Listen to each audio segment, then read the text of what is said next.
Welcome to Lioness Lifestyle Live. So my name is Lindsay. And my name is Cristie. And my name is Ellie. And we are all eating a meat-based nutritious diet. We will have discussions concerning women's health and their unique perspectives on keto and carnivore diets. To discuss topics such as motherhood, aging, weight loss, pregnancy, mental health, and much more. We hope you join us to Chew the Fat on Tuesdays at 8 p.m. Eastern.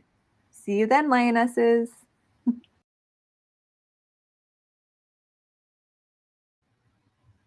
Oh, and we are live. Hi, everyone. Welcome to Lioness Lifestyle Live. Woo!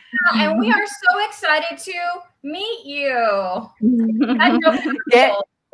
Make sure to get your questions ready for our awesome guest, Lauren. If you have a question, please put a question mark below, like QQQ in front of your comment. All right, you guys, it is... I'm sorry. No, go ahead. Oh, I was just going to say, it's time for the Roar of the Week, you guys. So each and every stream, we're going to go back through the comments that are made after we've gone live, and we're going to shout out our favorite comment from the Lioness of that week, and we're calling it the Roar of the Week. So after this stream, go ahead, get on, and don't forget to comment below. And I will say it was really hard to choose. We had so many excellent comments, and here it is. So this is from @EatToYourHealthCarnivore.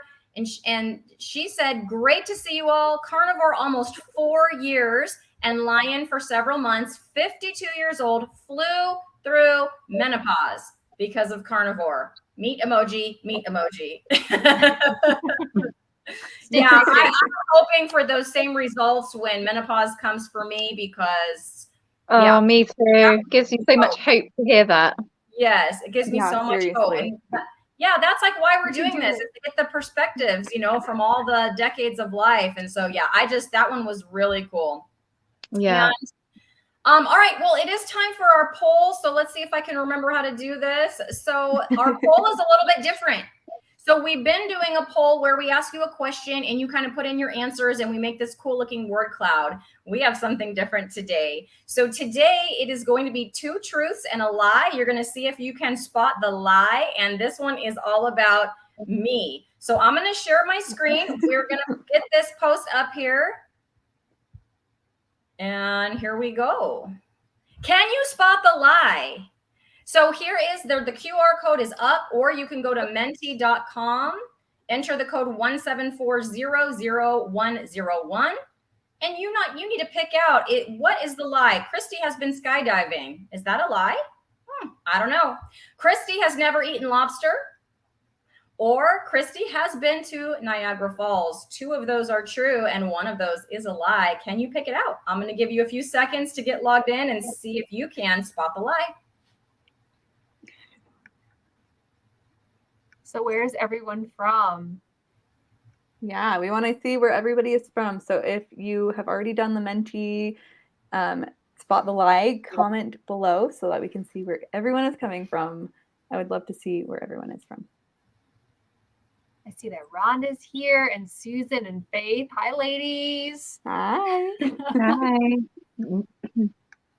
It's so good to see you guys, or hear from you guys, or however you want to say it. Yep.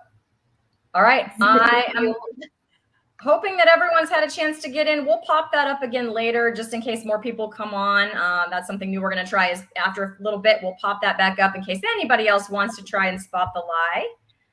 Perfect. Ruru is from England.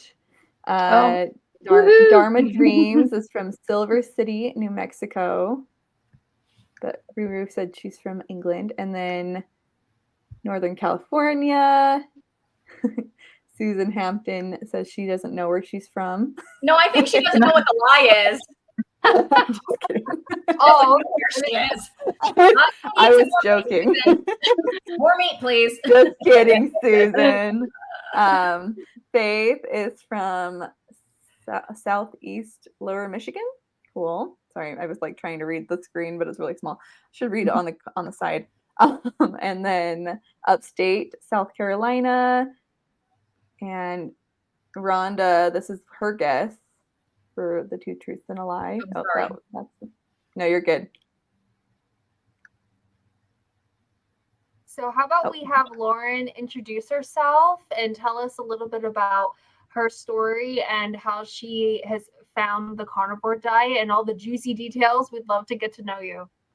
Well, and the fact that she just came from milking the cows or taking care of the cows, that's pretty awesome. So It's so cool. So my life is just a mad rush. I'm always doing something and I'm back in, back out, back in. And with the kids as well, you can just imagine it's just hectic all the time.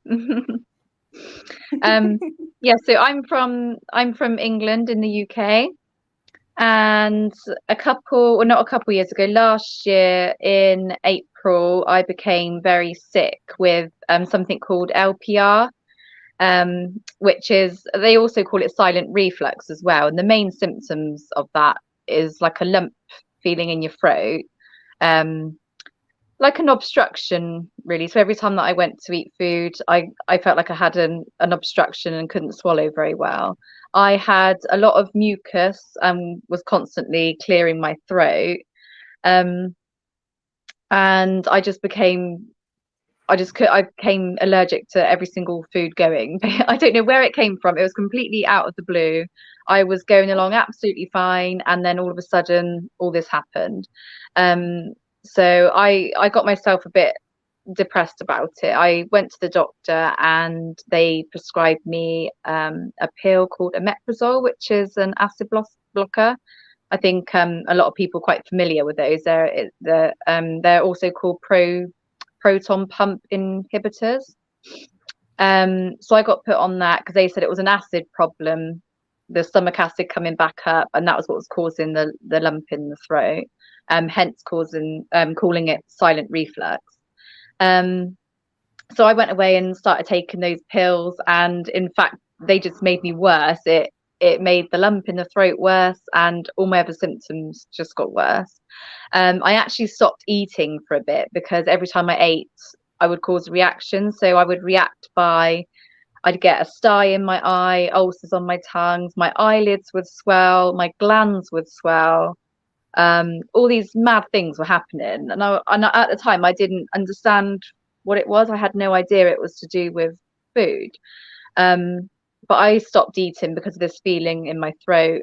It was just so uncomfortable, and I got myself really depressed, and I lost so much weight. And I think my lowest weight I went down to, I'm not sure what it is in pounds, so I think you guys work in pounds and I work in stones. But I got down to 7 stone 10, which is a really low weight for me. I hadn't been that weight since I was an early teenager.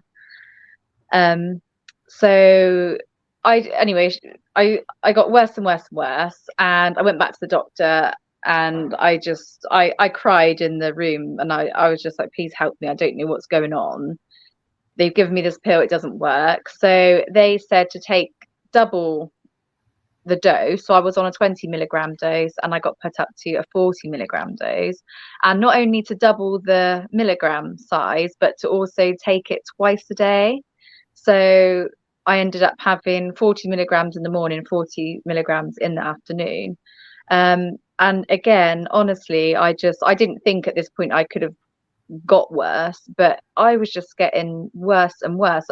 I said to my husband, I said, these tablets, I'm sure these pills are making my symptoms like more, what's the word, like more pronounced.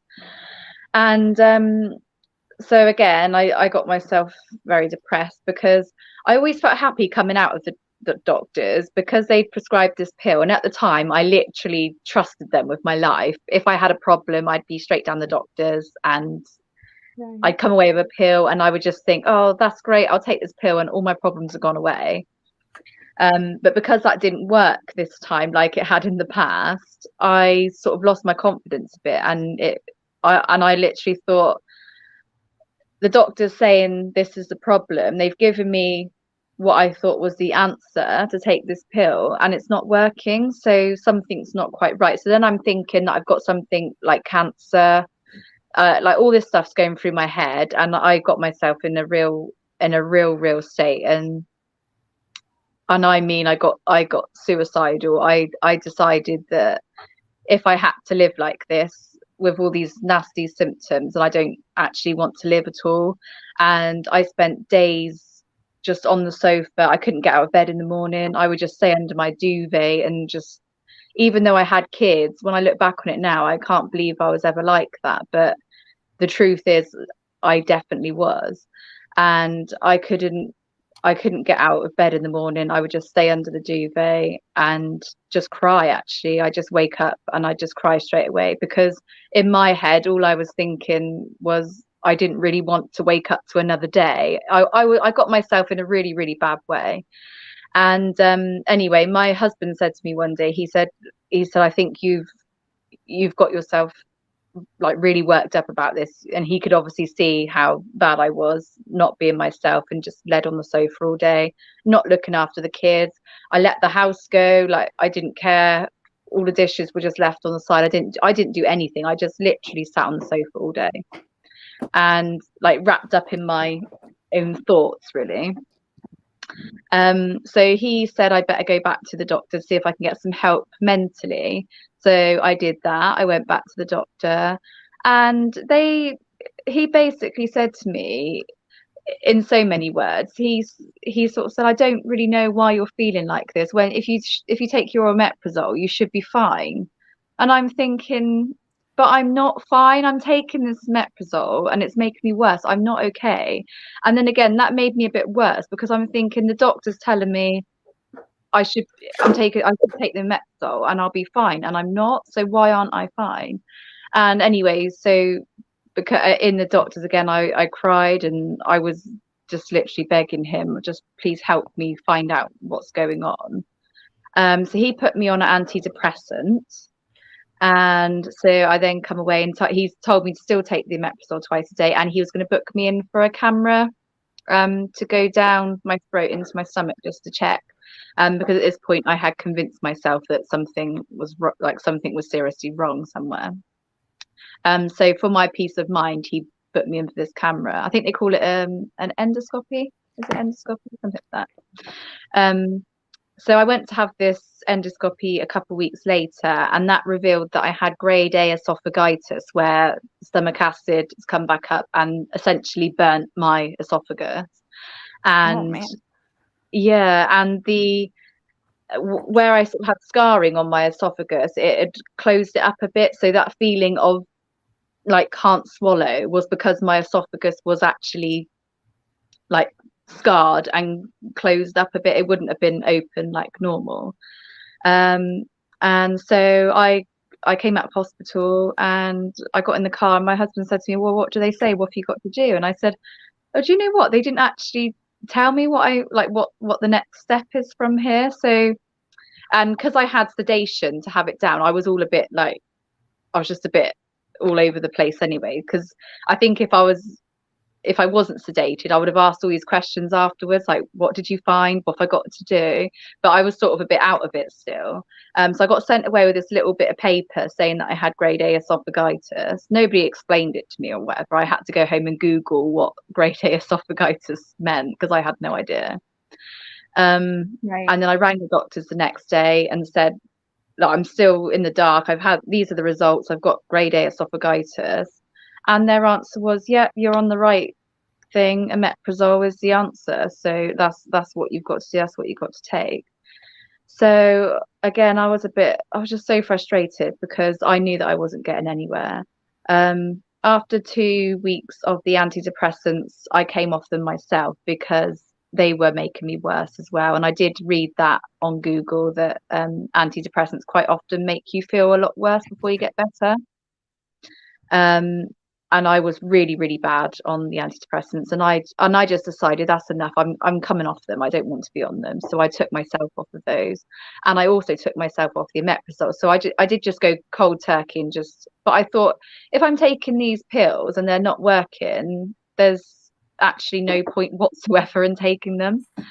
So that's why I just decided to just take myself off them cold turkey, which is what I did.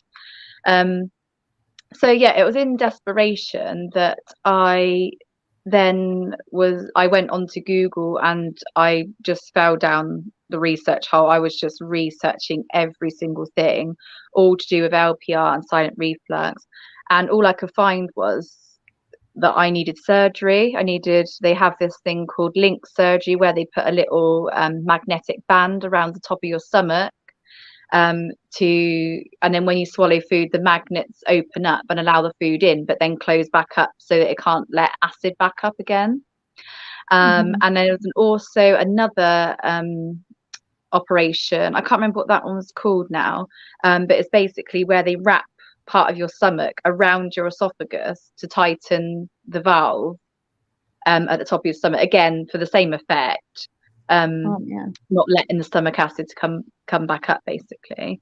But then with all this research, so I thought that was the answer, Right. and I researched it some more, and I found a lot of horror stories from the operations, and I thought, I just don't know if I want to risk having this done, because people had said that they'd had it done and then they weren't even able to swallow food, they weren't able to burp, they weren't able to vomit.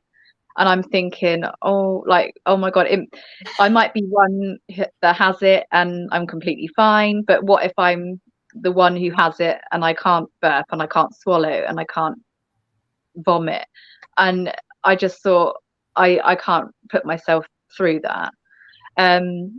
Diving into more research, I tried every single diet under the sun. I literally tried everything, thinking perhaps it is to do with the food I'm eating. So that was the first sort of time that I thought maybe it's something to do with food, and more research that I did.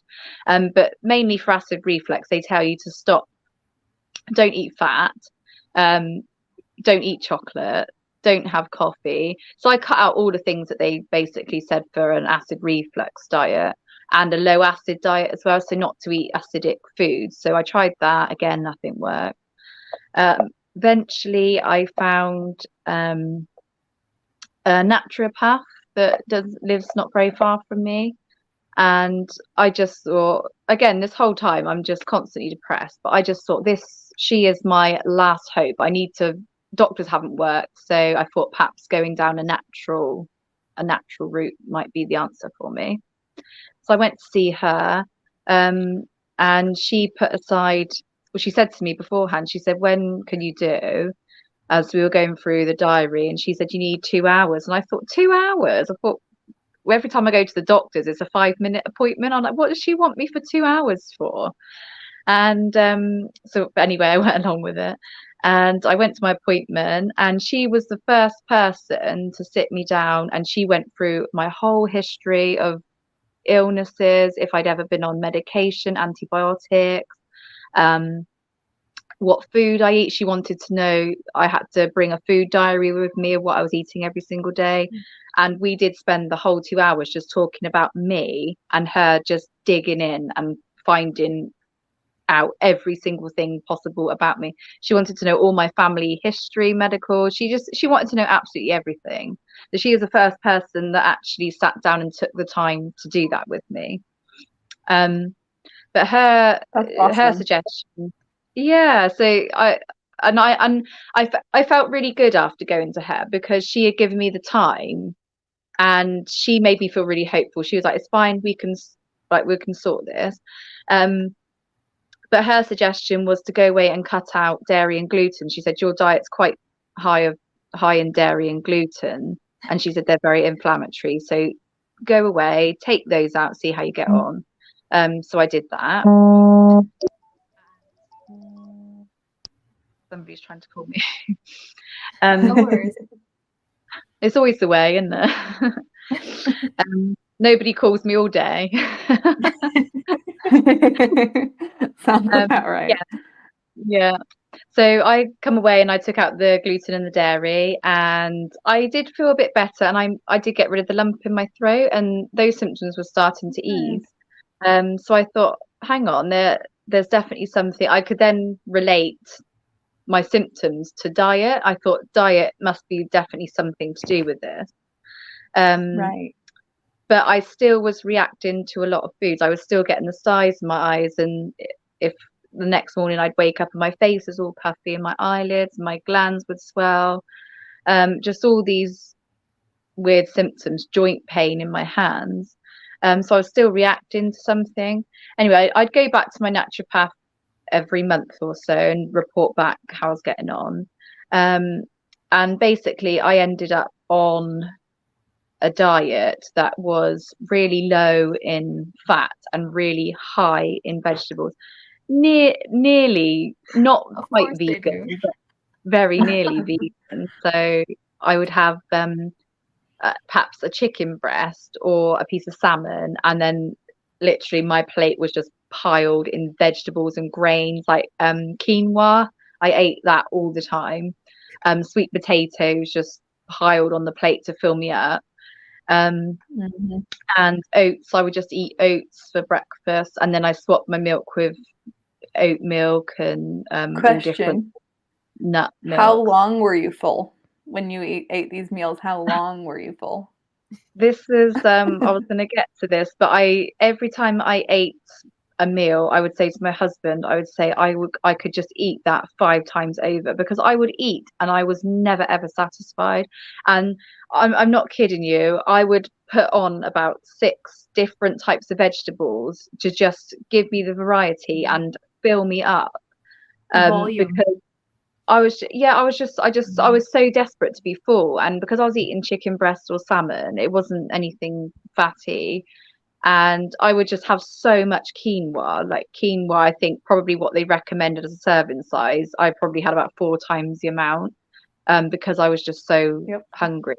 And I'd just cover it in olive oil, just drench it in olive oil, because I wasn't having butter or anything at the time either. And I'd also eat oats, a bowl of oatmeal, with oat milk, probably about 5 times a day, and I'd eat that in between my meals because I was getting so hungry that I would just put that in to give me a bit of substance and fill me up. I was just constantly eating, but I ended up on that diet anyway. And because this lady, she did say to me, she said, with acid reflux, whatever you do not eat. If you eat meat, do not eat the fat. If you have chicken, take the skin off. If you have beef, cut the fat off. Because she said that will just cause your acid reflux to be even worse.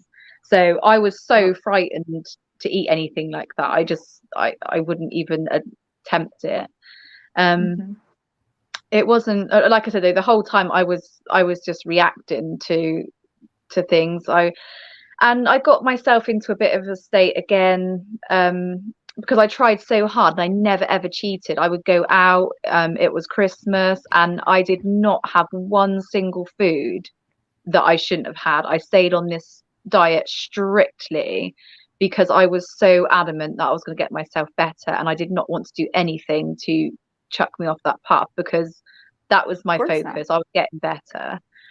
So I thought that I might have to do this diet for about 3 months maybe. I was in my head that I was healing my gut, so I thought I'd be able to do the diet for 3 months, heal my gut, and then I'll be okay to eat whatever I want to eat again in 3 months.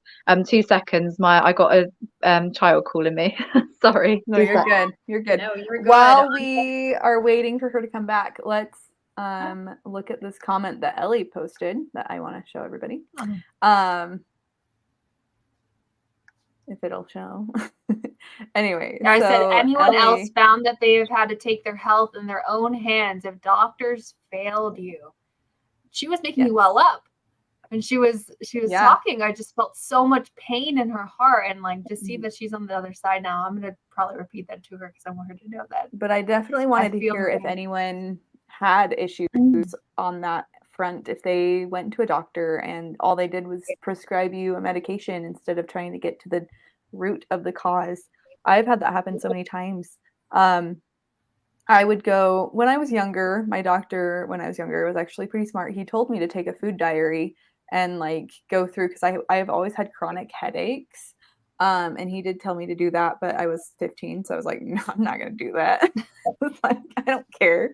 I don't even write a real doctor diary. It's like, I'm not gonna take a diary. What the heck? I'm 15. I was like, I shouldn't be having to worry about my health yet. That's silly. Anyway, so as I got older, obviously, and as I found this diet, then I realized like, oh, maybe it is the food that's causing these headaches. So I'm still healing from that. But they just, whenever I'd go to see a doctor, I had one childhood doctor that didn't fail me, but I failed myself. And then when I was older, I would go again, and he would just give me migraine medication, just medication to subside the migraines, stop them from hurting me, and they would stop. Or I got pregnant and I couldn't keep taking them, and it's just Sorry, I'm laughing at Mike's comment. Yeah, Mike. yeah, I just saw that too. I'm sorry. Mike said, it's just my side is. Oh, I just had it up. Yeah. Oh no, I think we were both trying to press it at the same time. That might have been it. Okay, I'll do it too. I'll do it. You do it. There we go. There we go. Okay, hands off. Dear Diary, Diary, today today. another large Reese's peanut butter cup blizzard. We were talking about Yep. Lauren from your story, and you were, I have to be honest, you were making me well up with tears, because I felt that depression and that feeling of failure and not being able to take care of your family. And all your doctor, basically we were saying, like, has anyone else found that they had to take their health in their own hands? Have doctors failed you at and so that's what we were just kind of sharing why you had stepped out. But you are so unbelievably strong. And we would love you if you want to continue. Sorry. I can't remember where I got to now. Where did I get to? You had spoken to the doctor, and they were trying to figure out, like, with your diet, and so you had taken out gluten, you had taken out sugar, and then you were feeling so hungry all the time. Oh yes, so eating all the oats and oat milk and stuff in between. Yeah. Mm-hmm. Yeah, there we are. So I was doing that diet, and I was finding that I was still reacting, but I got to myself. I got myself to a point where I thought, I'm eating all this healthy food, or the healthy food that I'm supposed to be eating or being told to eat, and I'm still reacting. So I actually got myself into a mindset, well, if I'm going to eat a carrot and I'm going to react to a carrot, then I might as well eat a chocolate bar and react to a chocolate bar, because I just thought, what's the point in eating all this stuff that I don't even want to eat, I'm not even enjoying, when I could go and eat a bowl of ice cream and still have a reaction, but at least I've had a bowl of ice cream. So I did for a while sort of fall off for a bit, and did go back to that sort of diet. For that, I just thought, there's no point in me reacting to healthy food when I could just react to bad food. I still didn't have an amazing understanding of food at that point. Like I said, in my head, I thought I was going to eat all this healthy stuff, heal my gut in 3 months, and then in 3 months' time, I can go back to eating how I did before. And my diet previous to all this, by the way, was horrendous. I had no idea at the time, but I was completely addicted to sugar. Chocolate was my main thing, and ice cream. Those are my two things I absolutely loved. And I would sit down every single night and eat a family-sized bar of chocolate, or a Ben & Jerry's pot of ice cream to myself. I'd have one, my husband would have one. And to be honest, that is actually what got me through the day. So now I look back, and I was an addict, because the whole day, all I could look forward to was, I can't wait to sit down later and have this chocolate. I can't wait to sit down later to eat this ice cream. Everything we did as a family, if we went out on a family day out, all I was thinking of was where we're going to go to eat. Like, so excited that I'm going to get what food I'm going to get. Everything in my life revolved around food, and I had no idea that I was an addict. But now looking back on it, I know that I definitely was, and food was just what I looked forward to all the time. It was just it was my thing. I just thought I had a really healthy appetite, but I definitely was an addict. So yeah, I went back to that diet for a little while, and then I sort of pulled myself together again. Thought, no, because I could just feel myself going downhill, getting like the lump in my throat came back, and I thought, I can't get myself back to that again. So I went back onto my healthy diet, and back to the low fat, loads of vegetables, all the oatmeal. And so this was March of this year, and then I went back to see my lady, and she said, I think for you we need to do a juice cleanse. so so I went away and I bought all this stuff. I bought a juicer and I bought all lettuce and celery and all this rank stuff. And I was really prepared, and I was going to go on a 3-day juice fast. Now I say luckily, but I don't know if that's the right term. But that night, the night before that I was due to go on this 3-day juice fast, I ended up in hospital, having an appendectomy, emergency appendectomy. I had appendicitis, and now I know what I know. I think the reason I had appendicitis was because of the high fiber, how much fiber I was packing into my diet. So I think looking back on it, that must have been the cause, but I didn't know that at the time. But I came out of hospital and it took me a long time to recover. I was very poorly. I was very weak, and at the time in hospital, I ate hospital food. The only thing that I did do was I ate off of the gluten-free menu, and I tried not to have any dairy either. But you can't really be too fussy about what you're going to eat in hospital. I was in there from the Tuesday night until the Friday, so I had a good 3 or 4 days of eating hospital food. And I came out and I went straight back into my low fat, loads of vegetables, oatmeal diet. And then a few weeks after that operation, I started to feel a bit better, and I started doing things around the house. And I went to cook my family a roast dinner that day, and it was roast lamb. And I just remember taking that lamb out of the oven, and I still to this day don't really know how to describe the feeling, but I had an overwhelming calling to that lamb. It was almost calling me, Like a primal just urge, almost telling me right? to eat it. You're a lioness with that lamb. Yeah. And it was just the smell and the look of, because it was just oozing with fat, the smell of it, everything about it. I was just like, oh my God, I just need to eat that lamb. I so want to eat that lamb. I can't explain it, but the overwhelming feeling of I have to eat this lamb. But I thought, no, I can't, because like I said, I was so frightened of fat and fat causing my acid reflux and all that. So it literally took every bone in my body not to just pick the lamb up and bite into it.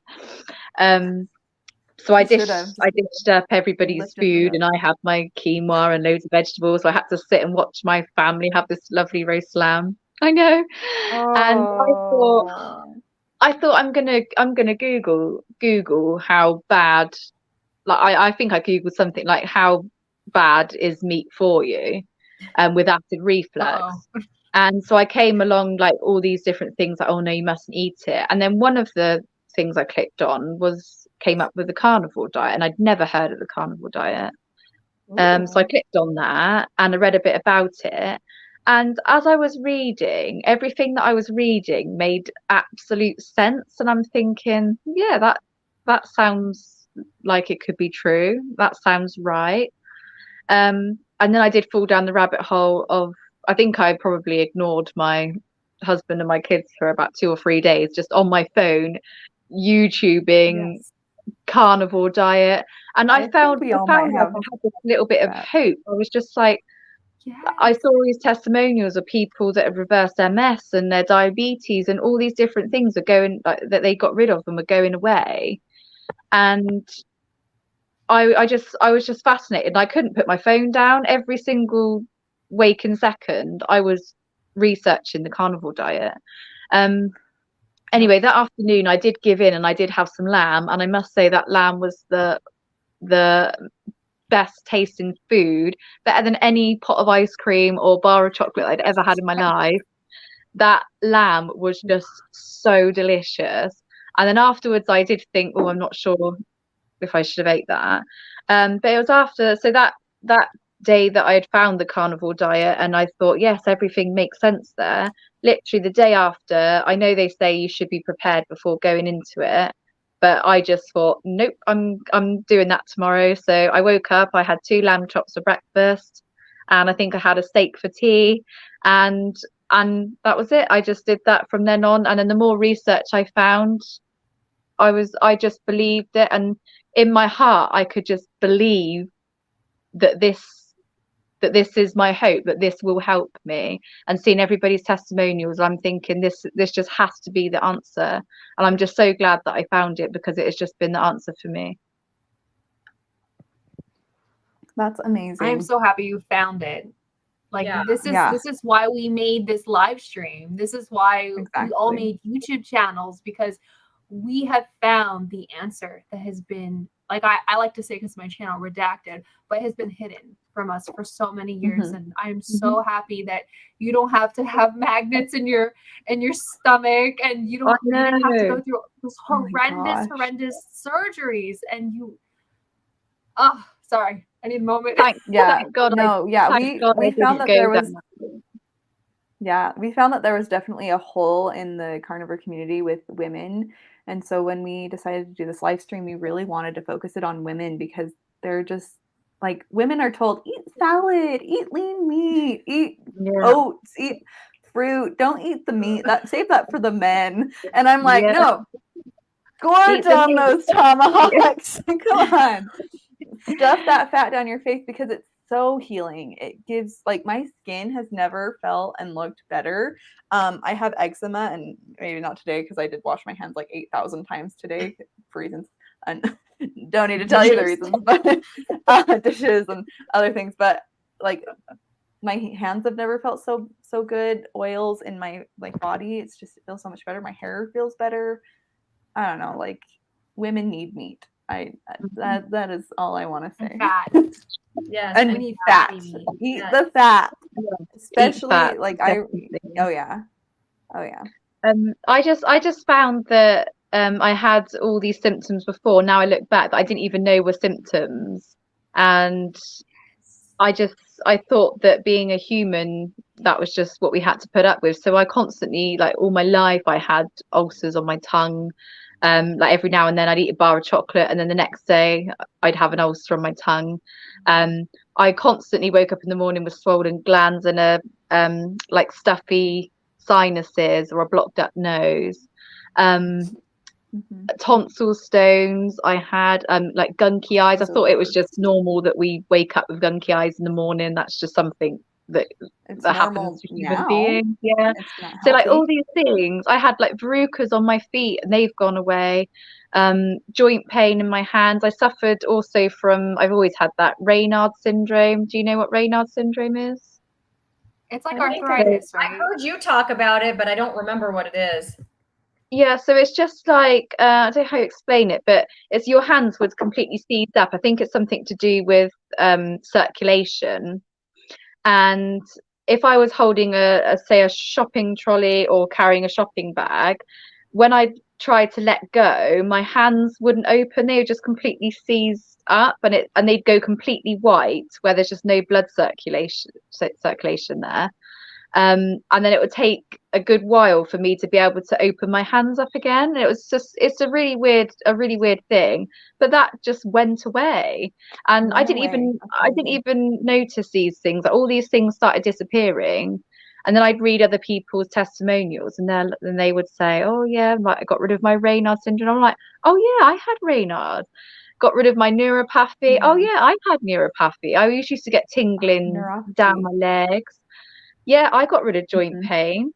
And the main one for me was, I was completely shocked by, which I had no idea had anything to do with diet, was I got rid of tinnitus. I had tinnitus my whole life, a high ringing pit in my ear.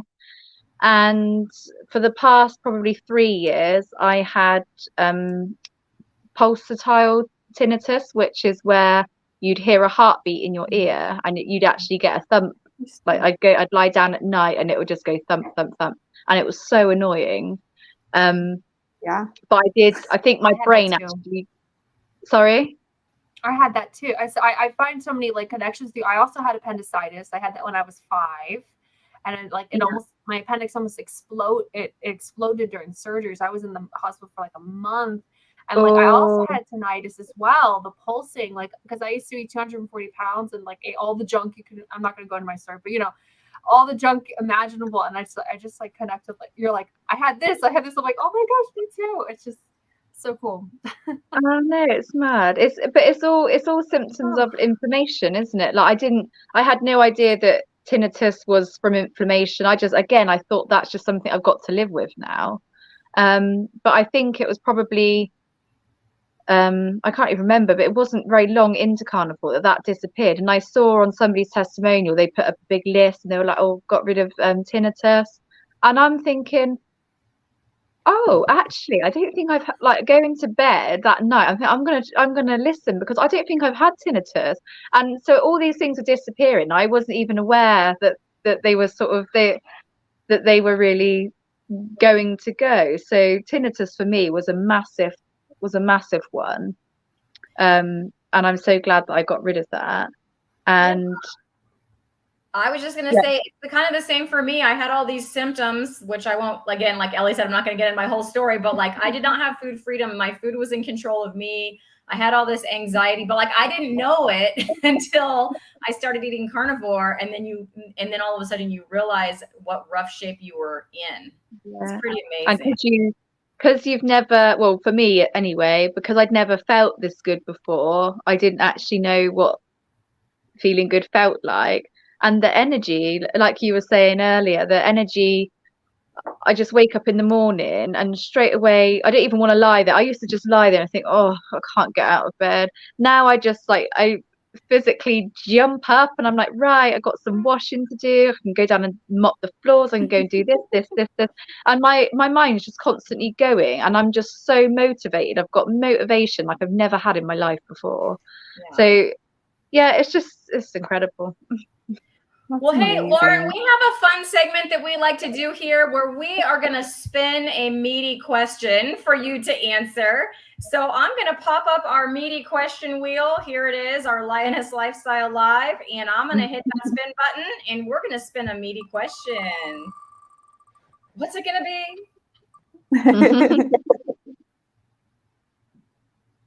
We hunted down a meaty question. What has been your experience with weight loss or weight management? Now, I know you said at one point you were way down and somebody did the math for us. I think they converted it to like 94 pounds for us Americans. Yes. No, it's like 100. It was like 108, I think.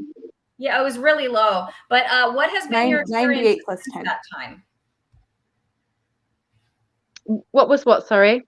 Oh, well, so you had said that your weight had gotten down to such a low point, when you first started having that blockage in your throat, and somebody did the conversion. I think Lindsay was looking at it, but it was under 100 pounds for us Americans. But like, what has been your experience with weight management? Have you gained weight? Have you lost more weight? Like, what has that been like since going carnivore? So I've gained weight. So I definitely needed to gain it because, like I said, I went down to that 7 stone 10 and that was my weight as an early teenager. Even probably it was very, very low for me, and my husband got very concerned. And I also knew that I lost so much weight because I sit down in the bath and I could feel my bones like rubbing against the bath, and everything was so uncomfortable, and it just wasn't nice. And you could see my spine like really predominantly sticking out, my ribs. I was so skinny, and my husband didn't like it. I think he was really, really worried about me at this point. But when I started carnivore, I started putting on weight. And then I must admit, at one point I was thinking, am I just going to keep continuing to put on weight and get really fat? I don't know what's going to happen. But I put on the weight and I have just plateaued now, and I'm back up to 9 stone, which is a good weight for me. It's a healthy weight for me, roughly where I would usually sit. I would usually be about 9 stone to 9.5 stone.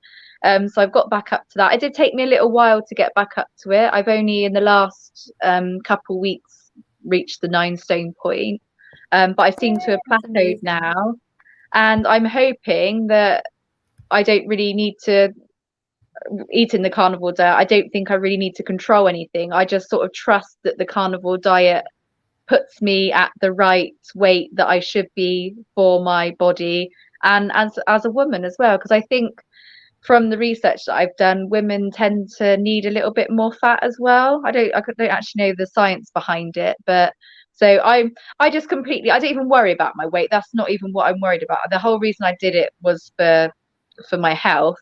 But I just completely trust in the carnivore diet process that it will keep me at the weight that I should be at. Yeah, I'm right there with you on that. So it's like I don't track anything anymore. I don't count anything anymore. I just eat when I'm hungry. I listen to my body. If I feel like I need more fat, I do it. And I'm not worried at all about like what's going to happen on the scale, because I'm with you on that. I have that trust in what I'm doing. And it's just been amazing that, you know, the food freedom that I've experienced since then. So that's awesome. Well, I had a question for you, because I know your handle is Farmer's Wife, Carnivore Life, and I have seen almost all your videos. Like Rhonda, I think, said she watched them all yesterday. I'm pretty sure I've watched them all. And the most intriguing thing for me is I want to know, like, what does a day in the life of a farmer's wife look like? Like, what do you do? I don't have cows. Like, I live in the suburbs. So I want to know, what is that like for you? So it's very busy, obviously, and very hard working. So we are constantly on the go all the time, because if I'm not looking after kids, I'm looking after cows. So I am constantly on the go, or sometimes I'm looking after both at the same time.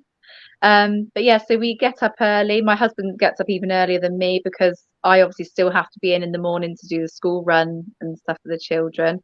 But as soon as I finish the school run, I'm out on the farm all day until I pick up the kids, and then they'll quite often come out as well for a bit, and then I'm back in for the evening to do their dinner and stuff, because I don't want to be one of these mums that's never there. So but it's nice, we're very lucky having the farm, because our work is at home. It's true what people say, it's not really a job, it's a lifestyle. It's our lifestyle. And like today, being a weekend, we've just all been outside on the farm all day, but we've all been together, and the kids love it. I love it. So it's just, we're really lucky to be where we are and to live where we are and to be able to do that. That's awesome. I just popped it up there. If anyone has a question for Lauren, please just put some question marks or some Q's in front of it so we can ask that of her. You know, I think Ellie put this question in. So being from the UK, do you ever feel isolated, since a lot of carnivores are here in the States, or do you have a support system? So recently a lot more have been coming out of the woodwork, that I found quite a few more from the UK. And I think actually if you go onto YouTube, there are quite a few that are actually documenting it now, which is quite good. So there are a few of us sort of appearing. Oh, sorry, 2 seconds. I got a little boy again. No You're good. worries. I had my son come into frame too, so I took myself off. Take your hat off. Hi. He's so cute. This is William. Hi, William. Hi, William. Nice to meet you. So nice to meet you. And he has been out on the farm. I don't know if you can see his leg. Show your leg. Oh man. That's how you know you've been having a good day. That's right. That's right. I love that. Yeah, so a lot of them have been coming out of the woodwork, and they're a lot more documenting it. But in the beginning, I definitely felt I thought, oh, if only I lived in America, because everyone was having these meetups and all these carnivore meetings and stuff, and I thought we have nothing like that over here. But I am rather hoping that soon, because there are now more of us, that we might be able to get some sort of meetup going, because it's just nice to talk to other people that aren't too far away, knowing that you're not the only one in the country living like this. Oh yeah, for sure. So but I do like the online community of carnivores is just wonderful anyway. So I know that if I do ever feel isolated, as soon as I come onto YouTube, and I'm on some, I don't know if I'm on Homestead How Live or whatever, and we're all chatting in the thing, I just feel like I have support that way anyway. But I do definitely think it's increasing in the UK. Yeah, that's one of my favorite Every things. time I see you. Also, the popping into the lives and chatting with everybody. Yeah. It's so fun. Lauren, It's there's like, a question for you. So There's a question for you. It says, Lauren, do you guys grass finish your beef? We did not. We always corn fed cattle for a few weeks prior to slaughter. Never noticed any difference. Yeah, so ours are grass fed. And grass finished, I think that was the specific question. Yeah, that's right. Okay. They're just grass. We don't give them any. Our beef animals don't have any antibiotics. They don't have any. We don't even put any fly product on to keep the flies away. We just keep them completely natural. Oh, he Can I come continue. to your house? Oh, That so sounds his were awesome. raised on grass nearly a whole year prior to slaughter. Grain was only a few weeks. Okay, I think that's pretty normal typically. So I That's love a that you normal way of doing it. Yeah, no, we Most- don't. I don't do that at all. Ours you can see on one of my videos actually. I showed a couple of our beef animals that are out in the grass, and they're out eating grass at the moment. They've got a month to go, and then they'll go to slaughter, but they'll stay out at grass until they go to slaughter. Mhm. Well, Mike has a question for you. He said, were you ever able to go back to he's called it a naturopath, your naturopath doctor, however you say that, and let her know that carnivore is the answer? No, so I stopped going to her because it was getting really expensive as well. She was charging so much money. I stopped going to her not long after my appendicitis, and I just said to her, I said, I've got your number, and if I'm really, I sort of at the time when I was having the low fat high vegetable, I thought I was going to live like that for a while. So I thought there's no point in going back to her for her to just tell me to keep eating the same thing, paying this money just for her to tell me to stay the same. So that's what I did. I said to her, I said, I won't have another appointment, but I've got your number. If I need it in the future, I will contact you. And then obviously in the meantime, I found Carnivore and found out all the answers to myself, so that I don't need to go and pay money to other people to tell me what to eat. Yeah, absolutely. Well, I know on some of your videos, the ones that have been very interesting to me, as well as the ones where you're out with the cows, are you kind of make your own products. Like I saw you making eggshell powder, and then I saw you making deodorant. Can you tell us a little bit more about that kind of stuff, like your homemade things that you like to do? Yeah, so basically when I found all of this out, I also took all chemicals out of my home, so I don't have any chemicals in my house whatsoever. None of the children have anything with chemicals. You have a special toothpaste, don't you? Why do you have a special toothpaste? What's the other toothpaste got in it? Mint. Yeah, what's in it? Do you know? Remember the other toothpaste has got? No, it doesn't remember. But we always used to have like the fluoride toothpaste. But I stopped all of that, and even the children, I took those off of the fluoride. We don't have it. We all have natural toothpaste. I wash my clothes in bicarbonate soda and white vinegar. Dishwasher is just bicarb, soda, and white vinegar. Literally everything in the house is bicarb and white vinegar. So I have absolutely no chemicals in the house whatsoever, because I just think if we're not putting the chemicals inside us, we also don't want to be absorbing them from the outside either. So all of our wash products, I have goat milk soap. We don't have any other soap apart from that. I have a natural shampoo, and sometimes, it sounds weird, I don't know if you've heard of this, but sometimes I'll use an egg to wash my hair, and that works really well. Yeah, I believe it. I've never tried it, but I've heard of it. Yeah, so the only thing I would say with that is it's not the cheapest option to be using an egg every time you're going to wash your hair. So I do have a natural shampoo that I do use, but I have used an egg from time to time. So yeah, we don't have any bleach. I make all my own toilet cleaner. Again, that's with my toilet cleaner is citric acid and a few drops of essential oil. and Wow, some that's awesome. eco-friendly washing up liquid. Yeah, and my deodorant I make, and that is just, my deodorant is bicarb, coconut oil and essential oil, and that's literally it. And I make that, and I also make beef tallow moisturizer. Everything I use is just all homemade, and I don't use anything with chemicals on my skin. That's amazing. I want to be on your level, Lauren. I'm trying to get there, trying to get all the chemicals out and be more green and use less plastic, use more like stainless steel and stuff like that. Like, so I'm probably going to email you later and ask you for some tips. Yeah, no, that's fine. I'm happy to help. I encourage everybody to do it. I just think, like I said, if we're not putting chemicals inside, we can still absorb them from the outside. There are obviously things in our day-to-day life, like going out in the city and breathing in fumes, that we can't help.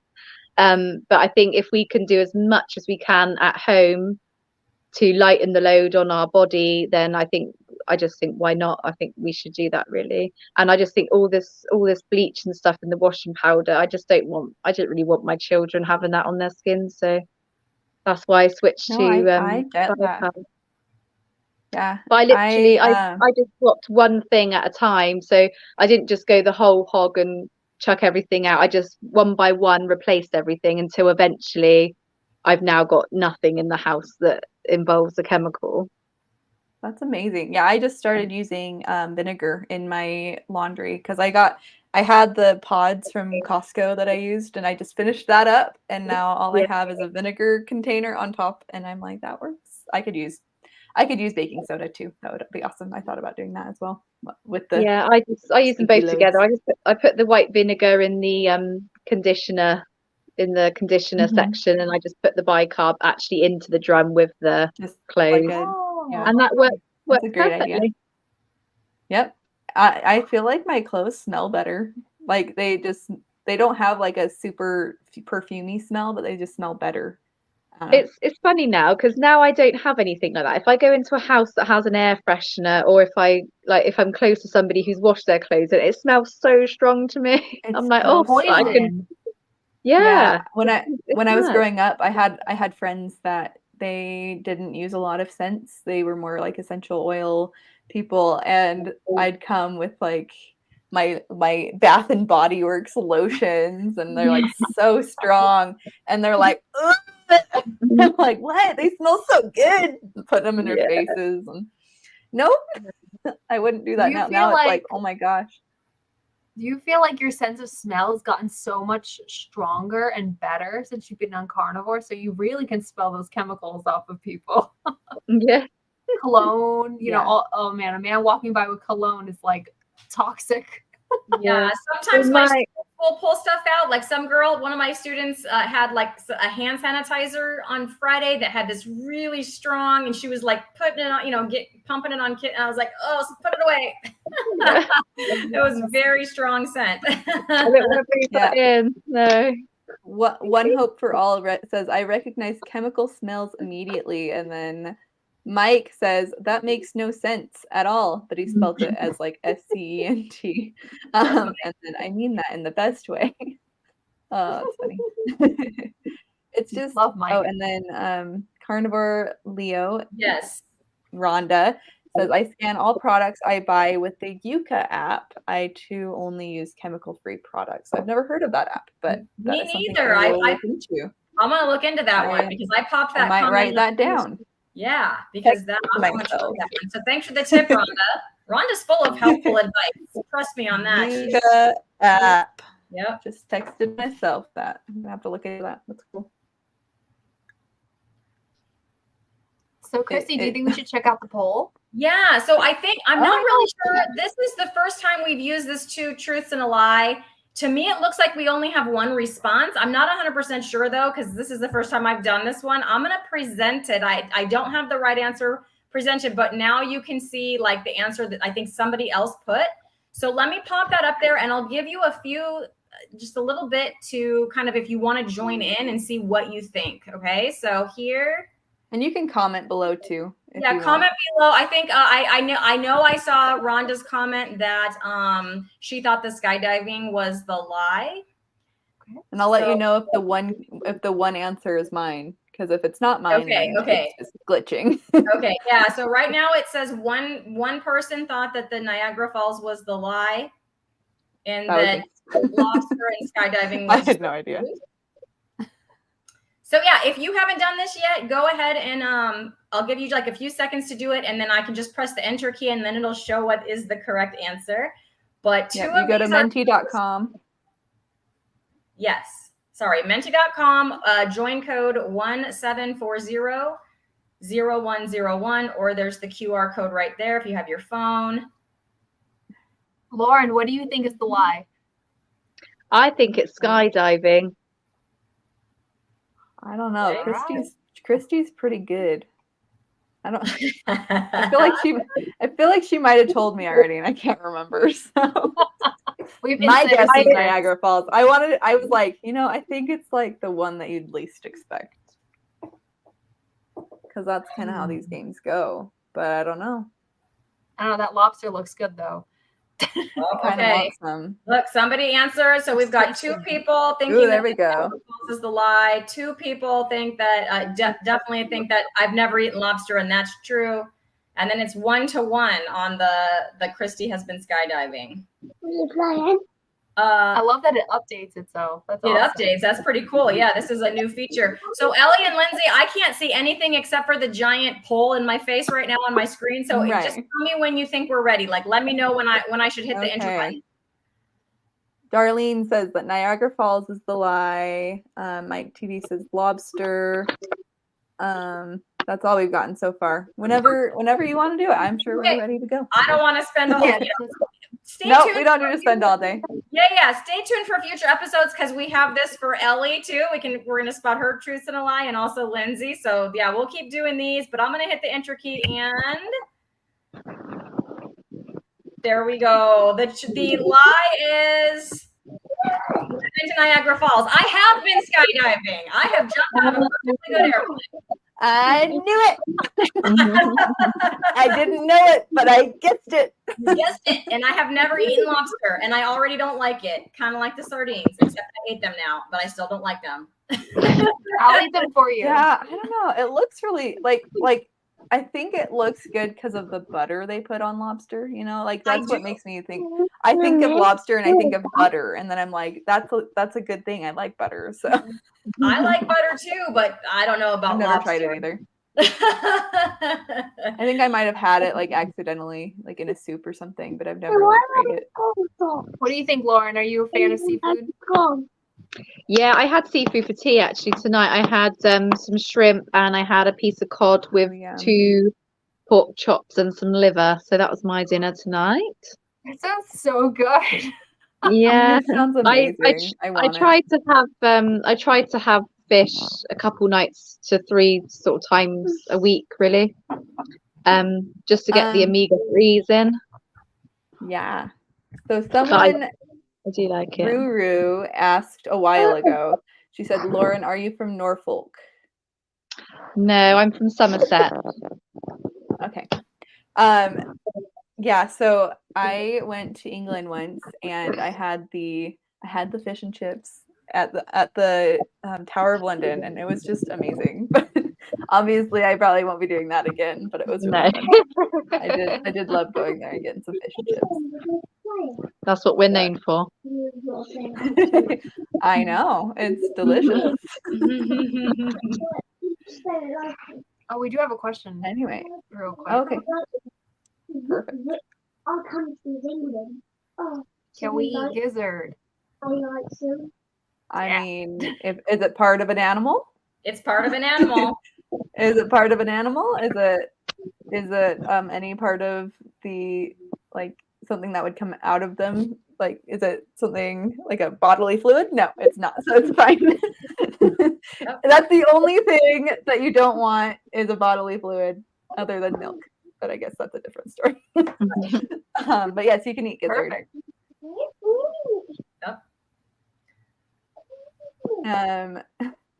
To Oh, me, hi, David. to me, lobster is like mega-sized crawfish. LOL. Yeah, I've to never had me, crawfish either, so I don't really To know. me, lobster's like a mega-sized bug. So that's what it looks like to Okay. me. And so I have no interest. Look at Ellie. She's like, That's oh, you had to fair. say it. I'm getting red as a Kind of lobster. look like a I big. said it. Does It's kind of a look like a giant big bug, and I beetle. have no. It's an ocean bug. No thanks. You see, I'm red as a lobster now. So don't eat me. Don't eat me. Mike loves crab. I It's did all try good. snow crab once, and it was just okay. You can have mine, Mike. It's okay. I want what I want is like sushi, but like I can't eat the rice anymore. So I just want a big pound of raw meat that I can dip in some Sashimi. cocoa aminos or something. Yes, I can't say that word. Sashimi. Sashimi. One Hope for All is on my team. It is a bug. It is a bug. Thank you. It is. Is it actually a bug? However, I did hear, I think it was Ken Berry said, if your choice is between highly processed foods and bugs are better than highly processed foods. So, Okay, fine. If I had to I'll only still have go a with my highly beef. processed or a lobster, I guess I'll eat the lobster, but I need all the butter. I mean, oh yeah, I rather fast. 100 pounds of butter on top for sure. Yeah. Just I rather maybe fast let than the eat butter bugs. congeal a little bit before you eat it all, or else you might have some issues later on. So Lauren, are there why don't we show your channel so everybody can come over and subscribe and support you, because I know that we have all been moved by your story and we would love to see, you know, what you're doing with your cows and your family and how you've been doing. So I'm going to share the screen so everyone can see. I will say, recently I had some of my carnivore videos I've had to take down, so it is mainly farm at the moment. Because my eldest son, who was 10, found out that I had a channel and went on there and he come home and he's like, all my friends have subscribed to you, and I'm like, no, because I was talking about obviously my depression and my periods and all these different things, and I thought, and all his friends had subscribed to my channel. And I'm like, I can't have this. So I didn't really know which way to go, but I haven't deleted them, but I've unlisted them, so I still have them on my YouTube unlisted. But I was in two minds whether to make a new channel especially for that. I'm not really sure what to do at the moment, but I just could not have, obviously I couldn't have my son see my videos of me saying how depressed I was, and all of his friends hearing about my periods. No, that's true. Yeah, that's Not hard. everyone. That is hard. Well, we Yeah, look I'll forward probably to try to seeing what hide you my do channel this from my video. kids. I had no idea that he knew, but I suppose just by them being around you, they pick up on this stuff. And yeah, it wasn't until it was one of his friends and it had come up, and I thought, I recognize that name. Jack goes to school with him, and he was like, yeah, and he's like, yeah, he's like, my friends Ollie and Kyle, they've all subscribed. And I'm like, he thought he was doing me a favor, bless him. He's like, oh, we'll get any more subscribers, but I'm like, I really don't want them. I really don't want everybody like hearing, like not kids obviously hearing, you know, and kids that I know hearing me say all about that sort of stuff. So it was a bit of a I don't know what to do moment. But so for now I've unlisted all of my carnivore. I've saved them because I do hope to repost them in a different channel that my son doesn't know about. That is a crossroads for sure. Yeah. Rhonda has some advice.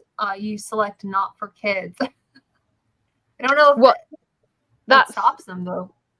That yeah, that doesn't stop. I don't think that stops. My son could still go onto my channel and see my videos. I don't know how it all works, but he definitely could. I think that just means it's not going to be promoted to kids on like the kids YouTube. So yeah, gotcha. Yeah. Like it's specifically not for children, but I think you already probably do that because you're not making content specifically for kids. Yeah, I always do select that option anyway. I think, do you guys do that? I always select no, it's not made for kids. Yeah, mine Yeah. isn't like, it's not a made for kid channel. It's not. Yeah. No. Anyway. Yeah, I don't even show my kids, so no children. Absolutely not. No.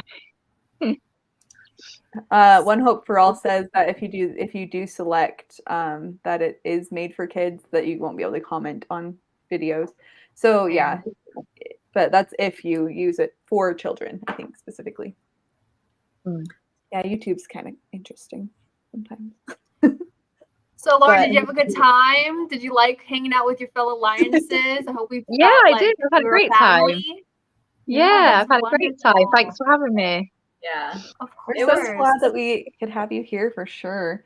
absolutely. I watched, like I said, before you had to take them down, I watched all your stuff, and I was very excited that you were going to come on because I just did enjoy that content so much. So thanks for doing this with us. I just thought, Yeah. I thought if I can't spread, if I don't know, like I said, I'm in two minds about starting a new channel to put that stuff up on that my kids don't know about. But I thought if I could just spread my message through interviews and that way, then at least I'm still getting the message across. Yes, so That's amazing. I'm happy to Yeah, come on any live stream or anything to share my story. So absolutely. Yeah, you have a great story, We're so so- thank you for sharing it. We're No, so thanks glad for to have having you me. here, Lauren.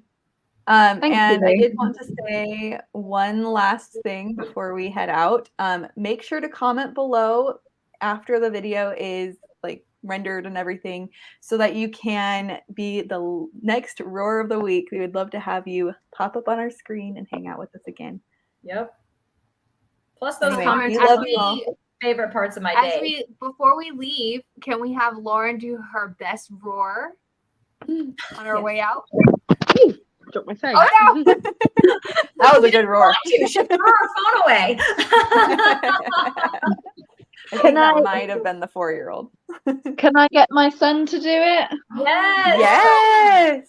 Can Let you us roar Go like on. a lion? Whoa! That was so scary. That was amazing. Awesome. I loved it. Goodbye, Thank you so much, everyone. Lauren. Bye, Bye, Thank everyone. you. So good to Bye. see you. Bye. Yeah. Get out. What